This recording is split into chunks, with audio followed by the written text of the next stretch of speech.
Dito sa Waikato Region, malapit sa Matamata ay matatagpuan ang pinakamataas na waterfalls dito sa North Island ng New Zealand.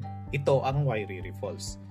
May taas ito na 500 feet at ang falls na to ay nagsisilbing ritual at ceremonial sites ng mga unang settlers ng New Zealand na ang mga Maori noong unang panahon.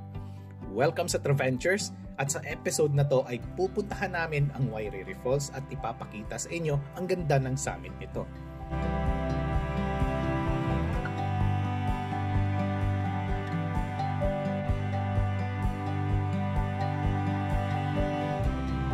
Habang kami ay bumabiyahe papunta sa falls ay na-stuck kami sa traffic ng mga baka. Minsan lang ito mangyari kaya in-enjoy na namin ng asawa ko ang experience. Ito ang tipo ng traffic na hindi talaga iinit ang ulo mo. Sa wakas nakarating na kami sa starting point ng hike na to. Nakalagay dito sa signage na 1 hour and 30 minutes ang hike pero inabot kami ng more than 2 hours dahil gusto naming sulitin ang magagandang sceneries at syempre di pwedeng kalimutan ang pictorials. Kung gusto mong mag-hike dito, di mo kailangan ng mga mamahaling gamit dahil hindi naman mahirap ang trail papunta ng summit. Kailangan mo lang magsapatos, magdala ng tubig at kailangan ng stamina dahil hihingalin ka talaga sa taas ng aakyatin. Mas mainam kung magsuot ka din ng jacket dahil maginaw at mahangin talaga lalo na sa summit.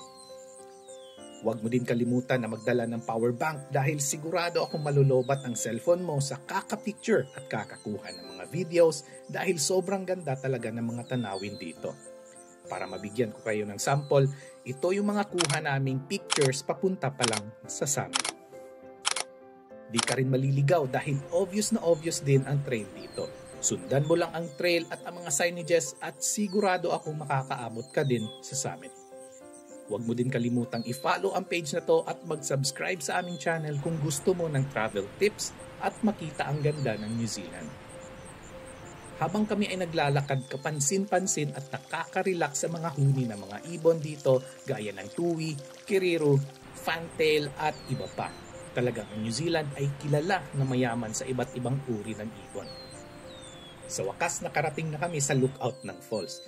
Dito pa lang sa lookout ay panalong-panalo na ang view at experience. Dito na rin kami nagpahinga ng mga 15 minutes habang ini-enjoy ang ganda ng waterfalls. Malayo talaga ang lalakarin papunta pa lang dito sa lookout. No wonder na marami sa mga turista ay bumababa na after makarating dito at dahil kontento na rin sila sa ganda ng views. Pero syempre gusto naming sulitin ang hike na to so we decided to press on. During our hike namangha talaga kami sa mga tanawin. Green na green at napaka-relaxing sa mata. Kaya maganda talaga mag-hike dito lalo na kung nai-stress ka na. By the way, wala ka ring babayaran para makapunta dito dahil wala itong entrance fee. Halos lahat ng mga magagandang pasyalan dito sa New Zealand ay libre lang. Just pay back by being environmentally responsible at itago ang basura kung meron man. In fact, wala kaming nakitang mga basura during our hike. Talagang environmentally responsible ang mga tao dito, lalo na ang mga locals. Habang palapit na kami sa summit, mas lalong humihirap ang trail pero mas gumaganda naman ang mga tanawin.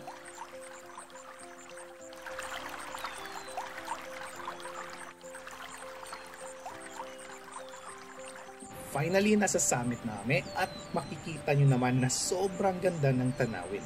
Napakalinaw ng tubig at sobrang lamig ng simoy ng hangin.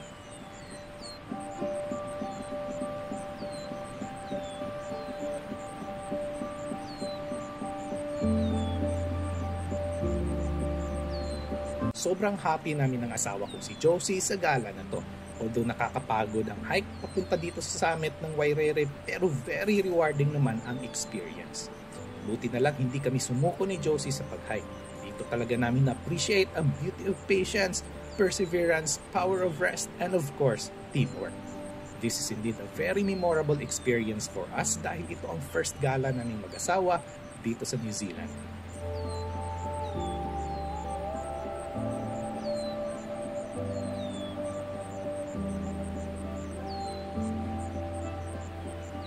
From here, mafe-feel mo din ang ambon galing sa daloy ng tubig pababa ng waterfalls at kitang-kita rin dito ang lawak ng mga farmlands ng Waikato region.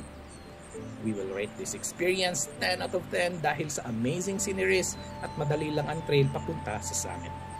Sana na-enjoy mo ang video na to at kung gusto mo pang makakita ng mga ganitong klaseng contents, please follow our page and subscribe to our YouTube channel. Thank you so much for watching and we will see you on our next adventure.